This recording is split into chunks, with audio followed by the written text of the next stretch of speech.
नीलम और अर्जुन की शादी को 8 साल हो चुके थे, लेकिन उनके बीच जैसे हर दिन कोई ना कोई लड़ाई तय होती थी। सुबह की चाय से लेकर रात के तकिए तक कोई ना कोई बहाना मिल ही जाता था। तुमसे तो कभी चाय ठीक से नहीं बनती, अर्जुन बड़बड़ाया।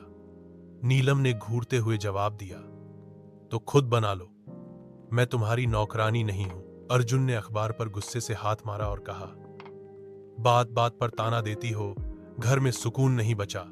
नीलम भी पीछे हटने वालों में नहीं थी। सुकून चाहिए तो किसी आश्रम चले जाओ, यहां घर है और घर में लोग रहते हैं, मशीनें नहीं। उनकी 9 साल की बेटी आर्या हर दिन मां बाप की तकरार से परेशान होती, लेकिन अब उसे आदत सी हो गई थी। वह चुपचाप अपने कमरे में चली जाती और खिलौनों से बातें करने लगती।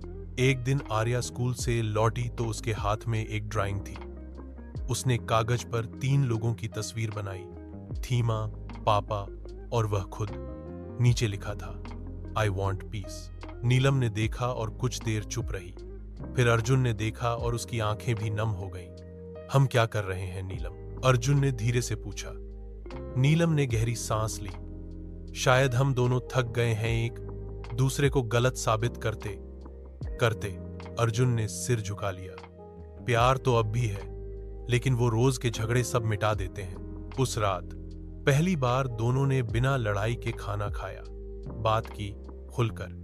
पता चला नीलम को अर्जुन की बेरुखी से तकलीफ होती है और अर्जुन को लगता है कि नीलम उसकी बातों को कभी समझती ही नहीं।